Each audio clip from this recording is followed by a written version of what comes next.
A compound microscope consists of an objective lens of focal length 2 centimeter and an eyepiece of focal length 6.25 centimeter separated by a distance of 15 centimeter. तो L दे रखा है which is V naught plus UE 15 centimeter. How far from the objective should the object be placed in order to obtain final image at least distance of distinct vision? Let us see. हमको U naught की value निकालनी है दोनों cases में. तो case 1 हमारा है eight D पर इमेज बन रही है. सो हमको U naught निकालना है. तो बस तरीका क्या है निकालने का, like if I can find out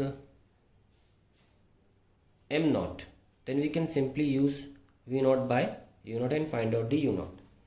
तो for that we need V naught. So ठीक है, V naught के लिए हम यूज़ करेंगे V naught plus UE is equals to 15 and then for that we need UE. Very simple. Well, UE can be calculated using the formula. Always have confidence कि आपको हमेशा UE मिल जाएगा. Data हमेशा होता है. So 1/6.25 is -25 क्योंकि case 1 है D वाला. माइनस क्यों, होगी इमेज वर्चुअल बनती है और UE is to be calculated. Okay, so we can find out this 6.25 can be written as 25/4. तो 4 ऊपर चला जाएगा plus 1/25 is equals to 1/UE. So we have 25 और ये 5 is 1/UE and UE कितना आया 5. जैसे UE 5 आया V naught निकल के आ गया 10 है ना. तो अब हम आसानी से 1/, इससे भी निकाल सकते, चलो डायरेक्ट निकल रहा है तो इसी से निकाल लो है ना. इससे भी निकाल सकते हैं. तो F naught 2 है, V naught हमने निकाल लिया 10 और U naught ये आ गया. इसको सॉल्व करेंगे you'll get U naught is equals to 1.5 आपको मिल जाएगा ये U naught की value. Now let's find out for the second case.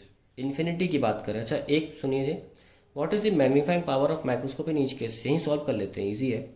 -V naught by U naught 1 + D by FE 1 + D by FE क्योंकि case D वाले में यही formula लगता है. तो माइनस का V naught कितना है 10 upon U naught 1.5 into 1 + 25 upon 25/4 है ना. 25/4. तो वी हैव कैंसिल 5 आ जाएगा. -10 into V naught by U naught. शायद U naught गलत आ रहा है, ये 2.5 आ रहा है. सॉरी, हाँ अब ठीक है 2.5 होगा U naught. वो मैंने कैसे पकड़ा, क्योंकि फोकल लेंथ 2 है ना और हमेशा जो U naught होता है वो फोकस से बाहर होगा ना ऑब्वियसली. तो 2.5 होगा. ये अंदर नहीं हो सकता ना, वो तो वर्चुअल इमेज बना देगा. फिर पहली इमेज तो रियल बनती. एनीवेज तो ये 5 आ जाएगा और ये 2 टाइम्स क्या और ये -20. So we have solved the first part and the related magnifying power for it. Let's go for the second part when the image is formed at infinity. Now हमको फिर से U naught निकालना है second case में. Infinity पे if you want infinity में final image then the UE must be equals to FE. Obviously UE FE बराबर हो जाएंगे ना, तभी तो. जैसे हम सिर्फ आईपीस बना के देखें तो इन्फिनिटी में तभी मिलेगी जब ये UE जो है वो FE के बराबर होगा. तो हमें अब सॉल्व नहीं करना पड़ा, सॉरी. तो UE हमको मिल गया कितना 6.25 ऑलरेडी मिल गया है. तो in that case V naught plus UE हम कर सकते हैं 15 एंड V naught हो जाएगा 15 - 6.25 that is equals to 8.75.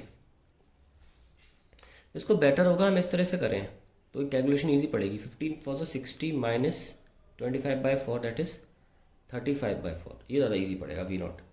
Then we can use that formula again, lens equation 1/U naught 1/2 it was given. V naught is 35/4 plus 1/U naught.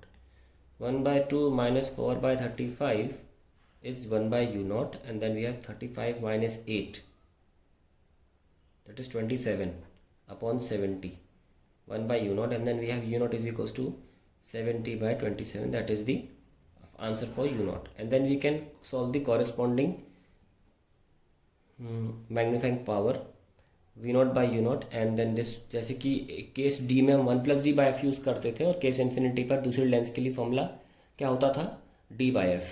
तो ये formula use किया जाएगा in case of when the image is formed at infinity. अभी तक microscope में infinity वाला case नहीं आया था, तो याद रखिएगा इन्फिनिटी वाले केस में V naught by U naught D by F.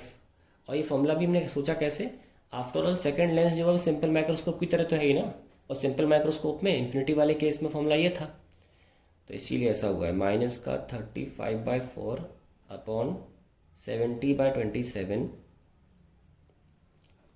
25/25/4 ये आया. सो वी हैव 27 ऊपर, ये 2 टाइम्स किया तो 27/8 into 4. So we have 13.5 minus में as the final answer to this question.